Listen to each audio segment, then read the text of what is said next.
Dzisiaj mamy gościa. Naszym gościem jest Sylwia Matysiak-Socha, która położyła biznes.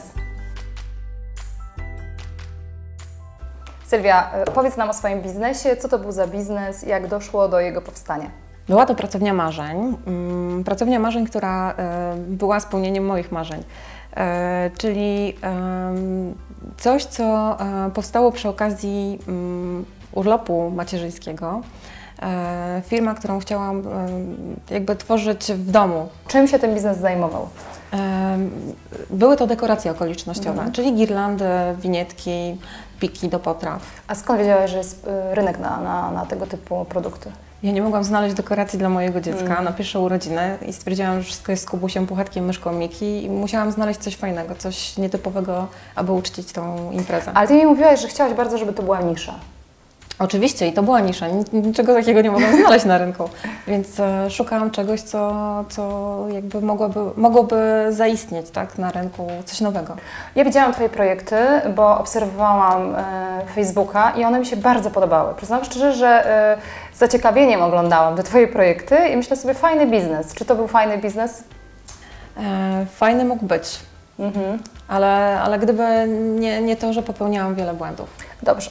Mówimy o błędach, bo chcemy się dzielić naszymi spostrzeżeniami i chcemy, żebyście się Wy czegoś nauczyły.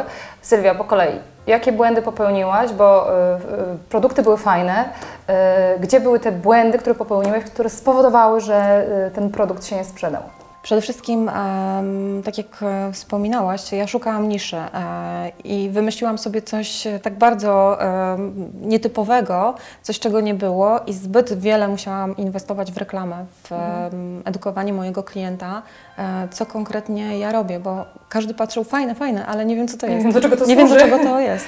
Czyli nisza może być też pułapką trochę dla niektórych przedsiębiorców, może tak? być. Nisza to jest edukacja klienta i może to być duży profit, natomiast jeżeli strzelisz się w oczekiwania klienta, jak było z Twoim klientem? No właśnie, ja na początku myślałam, że moim klientem są wszyscy. A tak nie powinno być. Powinnam sobie wybrać klienta, który chce się poczuć dowartościowany, który szuka czegoś nietypowego. I który rozumie ten Twój produkt. Rozumie mój produkt. Ma potrzeby takiego. Więc nisza dla wszystkich niekoniecznie. Okej, ale to było cudowne mieć niszę, która odpowiada każdemu klientowi i wtedy robimy dużą skalę. Co jeszcze było takim problemem w Twoim biznesie, w Twoich założeniach biznesowych, które spowodowało, że nie wyszło? Na pewno nie uwzględniłam zmiennych, które były na rynku. Ja oszacowałam swoje koszta, ale nie uwzględniłam tego, że te koszty mogą się zmienić i to bardzo. Zmiana drukarni, każda drukarnia była coraz droższa, zmiana grafików. Bo Ty masz produkt, który robiłaś tailor-made, czyli jakąś okoliczność projektowałaś za każdym razem inne dekoracje dla klienta. Tak, bo to miało być nietypowe, to miało być wyjątkowe. Więc po prostu bardzo dużo mojego czasu, mojej pracy w poszukiwaniu właśnie nowych rozwiązań, nowych podwykonawców, droższych, niestety droższych. I co, na koniec dnia ten produkt był niewystarczająco, był zbyt tani, żebyś Ty mogła zarobić, tak? Ja go oszacowałam oczywiście zbyt nisko.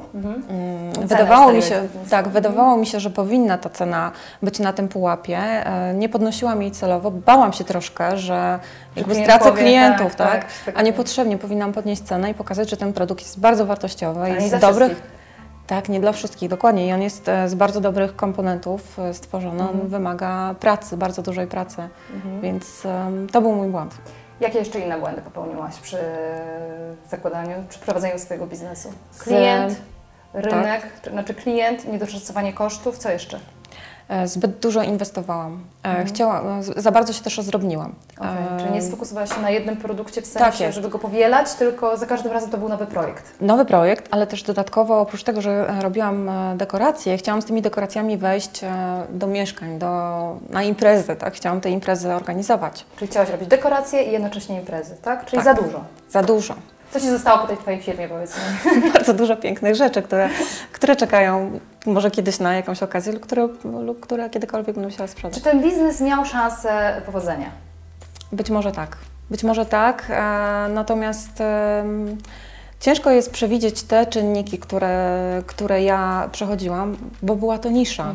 Nie znasz tego. Nie znasz nikogo, kto prowadził taki biznes, więc nie mogłaś przewidzieć tych rzeczy, które Ci się zdarzą, które będą tak naprawdę ograniczały rozwój tego biznesu Twojego, tak?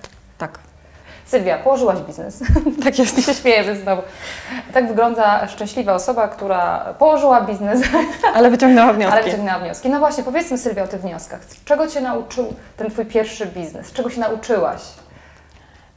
Zdecydowanie inaczej teraz analizuję każdy projekt, który robię i staram się robić projekty już nie tak bardzo niszowe. Okej, czyli chciałabyś ten biznes skalować, żeby on był powtarzalny w jakimś tam sensie? Ja nadal wyszukuję wyróżników, ja nadal nie chcę być szablonowa, ale jednak uderzam w projekty, które już istnieją na rynku.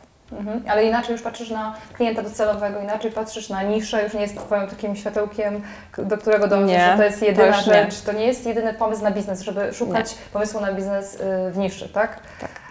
Czyli jeden wniosek, jaki Ci się nasuwa po nieudanym pierwszym Twoim biznesie? Uważam, że niepotrzebnie ja go prowadziłam. To był bardzo fajny projekt i to jest nadal bardzo fajny projekt, który może zrealizować grafik. Grafik, bo nie ma kosztów. Nie ma kosztów wtedy. Znaczy ma koszt swojej pracy, oczywiście, ale nie musi płacić komuś z zewnątrz. I to był największy koszt? To był największy koszt. Niedoszacowany. Tak. Kochane, pozytywnym aspektem w porażce, w tym nieudanym naszym biznesie jest to, że Sylwia wyciągnęła wnioski. Założyła nowy biznes, prowadzi go z sukcesem. Ale o tym opowiemy Wam w kolejnym odcinku. Zapraszamy!